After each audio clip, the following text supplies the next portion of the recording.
The Xbox One you pull out of a box today is not the same system that fans bought a year ago. Its looks and specs haven't changed, but its features certainly have. Microsoft made good on its promise of listening to consumers, rolling out a steady stream of updates that have both broadened and deepened what this third Xbox console offers. There's a lot here. Besides a healthy selection of largely gorgeous games, the array of entertainment options and OS features is impressively wide.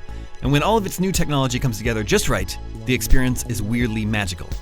If you're the kind of person who loves games, loves media, and likes having multiple ways of getting at all of it, this is the console for you. With glossy black panels and silver accents, the Xbox One sports a minimalist look despite its hulking size. There's nothing but the power button and the Blu-ray disc slot on the front. The vast majority of its inputs rests at its back. There you'll find a gigabit Ethernet port, an IR out port, a proprietary port for Kinect, two USB 3.0 ports, an HDMI in port, an SPDIF optical audio port, and HDMI out. Most of these provide a lot of utility. The pass-through HDMI port, for example, not only lets you run cable or satellite TV to your Xbox One, but also output from a laptop or tablet. And the USB ports let you connect devices and accessories like thumb drives, keyboards, and USB hubs. Not everything is convenient though. The USB port on the left side panel is a little awkward if you don't have a lot of open space around it. Also, the capacitive nature of the power button means that any light touch will turn the system off if you're not careful.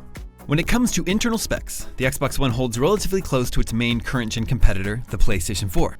There's a 1.75 GHz custom AMD APU, a 500 gig internal hard drive on standard models, and 802.11n Wi-Fi.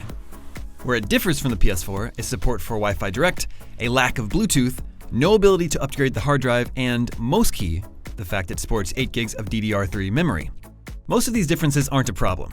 For example, external hard drives can be connected to supplement storage. But in the case of that DDR3 memory, countless debates still rage about its perceived lack of computing power when compared to the PlayStation 4's GDDR5 memory. Some claim that the Xbox One has a more constrained ability to process game data, thus the result that more games have been running at a lower native resolution and frame rate on it. How you feel about the numbers depends on what you value, but while video files might spot instances of upscaled graphics and less detailed environments immediately, most people generally won't notice any differences between Xbox One and PlayStation 4 versions of a game unless they see both running side by side. Beyond that, the Xbox One's hardware still shows itself capable of gorgeous graphics. Overall, a positive console gaming experience isn't purely about the looks of a game, but a whole host of factors combined. When I consider just what else this hardware lets me do, this system is still a very compelling choice.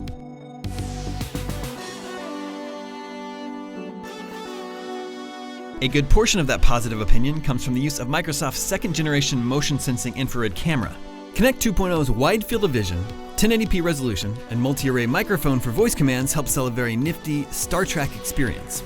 Xbox Snap TV. Oh, lost control on the snap. I love being able to turn on my system, load games, and otherwise hop around within the interface with just my voice alone. Using hand gestures is also neat, but there are more limitations. In particular, gripping, grabbing, and scrolling through the OS with your hands sometimes feels clunky and slow. However, the responsiveness of games like Dance Central Spotlight suggests that this awkwardness has more to do with software programming than hardware specs. Hopefully, Microsoft continues to tighten up the experience to turn this very unique kind of controller into an unquestionably must-have peripheral. But even in its current state, Kinect is hard to give up once you get used to it.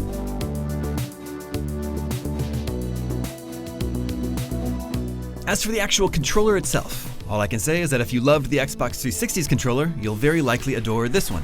It's similar to the beloved design of its predecessor, but boasts enough improvements, like a precise D-pad, less stiff analog sticks, and more responsive triggers, that you will eagerly embrace it. Even if you don't like every single change, the updates you do end up enjoying are so good that you'll miss them when playing on other systems. AA batteries make a return for the Xbox One's controller, with fresh sets of batteries lasting through multiple, long game sessions at a time. As for chat, the pack-in headset works quite well, but if you also want to listen to game audio, you'll have to pay for an audio adapter to use a standard 3.5mm headset you already own. Even then, not all headsets are compatible.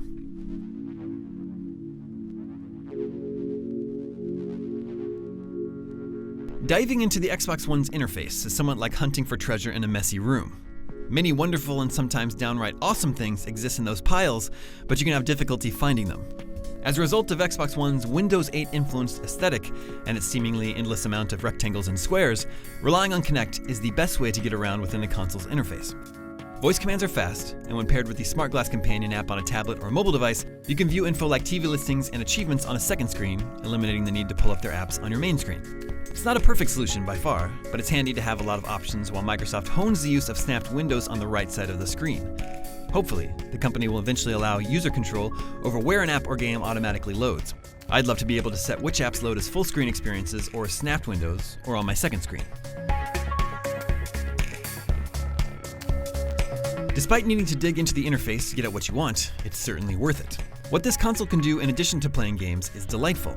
You can watch live TV through it, access your collection of media files, including MKVs, from a DNLA-compatible device, thumb drive, or external hard drive, keep up with your favorite sports teams via detailed stats and real-time updates during games, and consume TV shows and movies from a variety of popular services like Netflix, Hulu Plus, and Crunchyroll, among others. And let's not forget about sharing gameplay.